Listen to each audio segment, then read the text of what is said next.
नमस्कार, मैं हूं हरिकेश कुमार सिंह और आप देख रहे हैं न्यूज नशा। सावन के दिन चल रहे हैं और सोमवार के विषय में कहना कुछ नहीं है कि कितना महत्व का विषय होता है, कितने महत्व के दिन होते हैं। शंकर की पूजा होती है, शंकर, शिव, प्रकृति, इन सब को अगर आप देखेंगे तो लगेगा आपको कि हाँ, वास्तव में व्यवस्था में एक ऐसा देव है जिसके लिए कम से कम आपको अपनी तरफ से कुछ लेकर नहीं जाना है, सब कुछ देने के लिए वो तैयार है। सबसे ज्यादा भोले, सबसे ज्यादा गुस्सैल, सबसे ज्यादा मारक और उतने ही ज्यादा पोषक, ये है शंकर।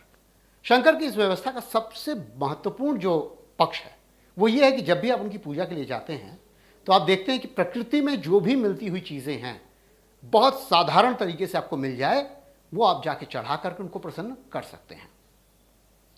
शंकर की माने तो बहुत सीधी सपाट सी बात है, बर्फ का गोला चढ़ाइए जहां पे बर्फ मिलती है, पानी चढ़ाइए जहां पे पानी मिलता है, यानी जल।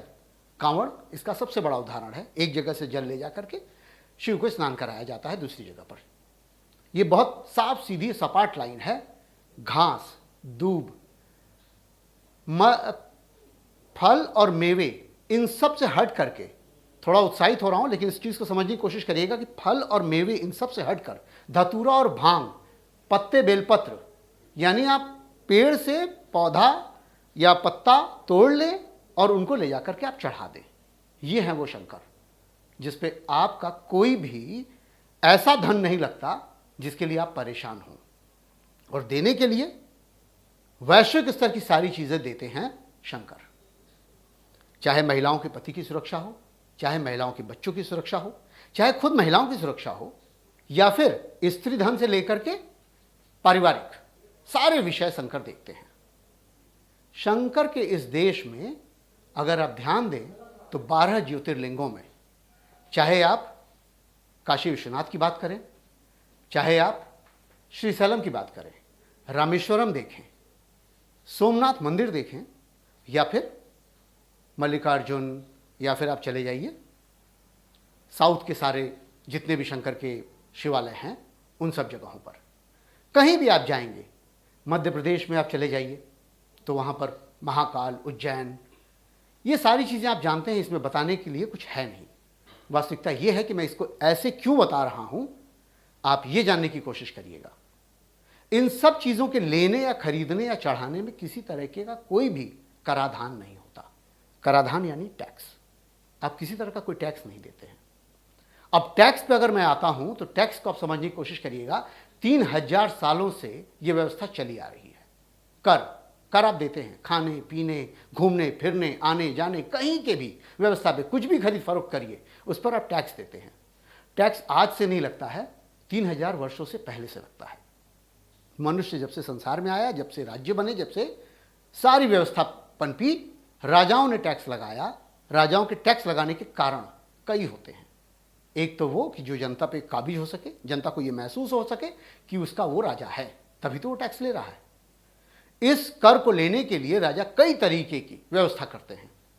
हो सकता है कि कुछ क्रूर राजा हों जो बहुत ज़्यादा तगड़े से व्यवस्था करते हों जिसमें आप परेशान हो जाते हों, लेकिन अगर आप याद करिए तो चाणक्य के समय में भी जब 16 महाजनपदों में घनानंद का शासन था तब भी टैक्स की बहुत खतरनाक व्यवस्था थी। जलावन लकड़ी से लेकर के अगर चिता की लकड़ी पर भी जाना है तो आपको टैक्स देना पड़ता था, जिसका विरोध खुद चाणक्य ने किया था, और इस बात के लिए उन्होंने सत्ता को ही परिवर्तित कर दिया था। ऐसी सारी व्यवस्था को आप समझने की कोशिश करिएगा कि टैक्स इतना आसान भी नहीं है जितना सरल दिखता है। आप इस समय अगर ध्यान देंगे तो खाने पीने से लेकर, चलने फिरने से लेकर, आने जाने तक सब पर टैक्स लगा हुआ है। और नवीन टैक्स प्रणाली में दूध, दही, आटा, चावल, वो सब कुछ 5% की जीएसटी पर आ चुका है। लगाया किसने है? वही जिन्हें आप जानते हैं, बहुत बेहतर तरीके से जानते हैं। मुझे नाम लेने की जरूरत नहीं, आप समझ चुके होंगे, इसलिए मैं आगे बढ़ रहा हूं। उनकी पूजा व्यवस्था में भी काशी विश्वनाथ आते हैं, उनकी पूजा व्यवस्था में राम आते हैं अयोध्या के, उनकी पूजा व्यवस्था में केदारनाथ आते हैं। वो जाते हैं शंकर की पूजा करने के लिए और वहां शीश नवाते हैं, घंटों पूजा व्यवस्था में शामिल रहते हैं, घंटों पूजा व्यवस्था करते हैं, गंगा स्नान करते हैं, और उसके बाद इतना चढ़ाने के बाद आपके ऊपर 5% का टैक्स लगा देते हैं उन चीज़ों पर जिससे आपके बच्चे पलते हैं, दूध, जिससे आपका स्वास्थ्य ठीक रहता है, दही, जो सामान्य कृषि योजना के तहत आता है, चावल और गेहूं, आपके ऊपर 5% का टैक्स लग जाता है जीएसटी का। जब जीएसटी आया था उसके बारे में भी थोड़ी सी बात बता देता हूं। जब जीएसटी आया था उस समय सिर्फ 4 स्लैब थे। इस समय स्लैब कितने हैं, कितनी व्यवस्था है, कुछ पता नहीं है। 5%, 12%, 24%, 18%, ये स्लैब की व्यवस्था थी, और आज की डेट में ये 28% तक जा चुका है, और कई अलग अलग चीज़ों पर अलग अलग तरीके की जीएसटी व्यवस्था है। मैं जीएसटी पर इसलिए भी आ रहा हूं क्योंकि ये टैक्स वही है जो हर काल में, चाहे वो प्राचीन हो, चाहे मध्य हो, चाहे आधुनिक काल हो, हर काल में व्यक्ति ने दिया है। प्राचीन काल के टैक्स के बारे में आपको बताया, मध्यकाल के बारे में आपने सुना होगा जजिया। जजिया कर वो हुआ करता था जब आप धर्म के लिए कहीं भी आप जाने के लिए होते थे तो वो टैक्स देना पड़ता था। आज जजिया है कि नहीं है, जरा ध्यान दीजिएगा। अभी अभी हालिया जो उदाहरण आया है, सबसे बड़ा उदाहरण ये आया है कि काशी विश्वनाथ में जो दर्शन 500 रुपए में होता था, तो पहली बात तो ये मेरी समझ में नहीं आती कि 500 रुपए का दर्शन क्यों। दर्शन के लिए शंकर ने कहा थोड़ी है कि आप 500 रुपए मुझे दीजिए, लेकिन व्यवस्थापन के नाम पर आप 500 रुपए उनसे लेते हैं। वो 500 रुपए बढ़ करके इस समय 1500 रुपए तक पहुंच चुका है। आप अगर केदारनाथ जाएं तो वहां पर कई लोग गुस्से में निकल कर जाते हैं कि 2-2 हज़ार रुपए देने पड़ते हैं दर्शन के लिए। आप कोई भी पूजा करना चाहें, निश्चित रूप से हम जान रहे हैं कि जनसंख्या बहुत ज़्यादा है, हर बार बात करूंगा कि 140 करोड़ लोग हैं, लेकिन इस व्यवस्था से बचने का कोई रास्ता तो होता, कुछ तो निकालेगा, कुछ तो सरकार करेगी, कहीं तो इकोनॉमिक, कहीं तो समझेगी कि भाई इसको कैसे संभालना है, कैसे रोकना है। लेकिन नहीं, अब आप सांस लेंगे, ऑक्सीजन लेंगे, पानी लेंगे, शायद उस पर भी टैक्स आएगा। पानी पे तो टैक्स है ही, क्योंकि पानी का बॉटल में आप खरीद लिए तो टैक्स देना पड़ेगा। तो ये टैक्स तो व्यवस्था में है, लेकिन उसके बावजूद डर ये है कि कहीं ऐसा ना हो कि राह चलते आप हवा ले रहे हैं, सांस ले रहे हैं, उसमें भी आपको टैक्स देना पड़ जाए।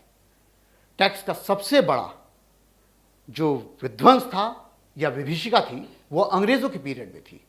आपको उगाना वही होता था जो अंग्रेज कहते थे, आपको ले जाना वही होता था जो अंग्रेज कहते थे। इसीलिए एक लाइन आती है, ट्रेड टू टेरिटरी, यानी व्यापार से राज्य विस्तार तक। ये अंग्रेजों का समय था। जब 1707 में औरंगजेब मरता है, उसके बाद से कहानी बदलती है।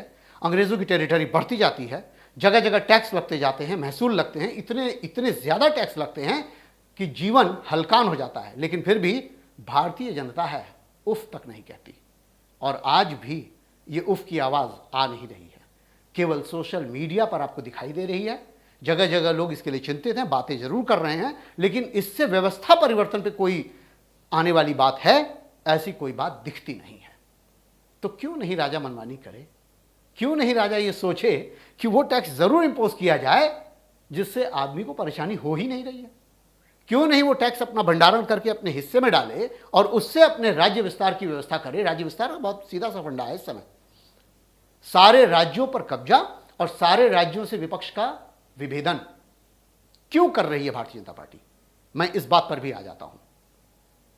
अगर राज्यसभा में और लोकसभा में खुद आपके सारे जितने नुमाइंदे हैं वो सब होंगे, सारे स्टेट में अगर सारे विधानसभा और सारी विधान परिषदों में आपके लोग होंगे, तो निश्चित तौर पर आप बहुत कुछ बदल सकते हैं।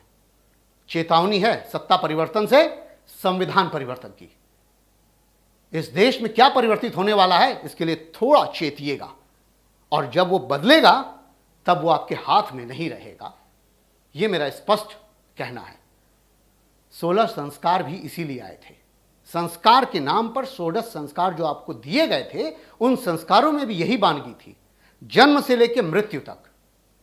चाहे आपका गर्भाधान हो, चाहे पुंसवन हो, चाहे केशवन हो, चाहे केशांत हो, चाहे बच्चे का अन्नप्राशन हो, चाहे वो जनेऊ संस्कार हो या फिर किसी भी संस्कार में आप जाइए, उस सारे संस्कार की व्यवस्था यही थी कि एक टैक्स निकलता था जो एक वर्ग को जाता था। मैं ब्राह्मण वर्ग की भी बात कर देता हूं। ब्राह्मण वर्ग को जाता था, इसीलिए उनके हाथ में सारी व्यवस्था पकड़ी हुई थी, जकड़ी हुई थी, और उस व्यवस्था से साहूकार चलते थे। साहूकार दूसरी व्यवस्था के हिस्से थे। आपको याद होगा, अगर किताब पढ़ते होंगे तो फिर से एक बार पढ़ के देखिएगा, अगर नहीं पढ़े हैं तो। गोदान में ये कहानी आपको साफ दिखाई देगी, कैसे होरी धनिया और गोबर खत्म हो जाते हैं साहूकारी व्यवस्था से और ब्राह्मणी व्यवस्था से।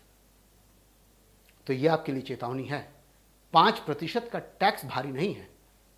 किस पर टैक्स लगाया जाना है यह जरूरी है देखना कि क्या वो भारी है या नहीं है। व्यवस्था परिवर्तन की बात हो रही है या नहीं हो रही है। नमक पर टैक्स अंग्रेजों ने लगाया था, जिसका विरोध गांधी ने किया था।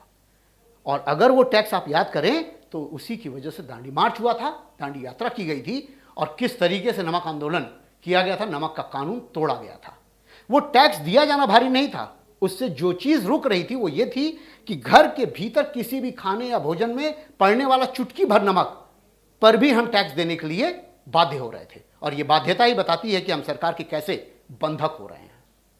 तो आप ये समझिए कि हमारा देश किस ओर बढ़ रहा है, और ये जरूरी है इसको जानना, आपके लिए भी, हम सब के लिए, हमारे देश के लिए, व्यवस्था के लिए। आगे ऐसी ही किसी और चर्चा के लिए मैं आपसे मुखातिब होऊंगा। तब तक के लिए धन्यवाद। देखते रहिए न्यूज़ नशा। और आप हमसे जुड़े रहने के लिए सब्सक्राइब करें YouTube पर, फॉलो करें Twitter पर और लाइक करें Facebook पर। और ज्यादा जानकारी के लिए आपको टाइप करना होगा सिर्फ न्यूज़ नशा।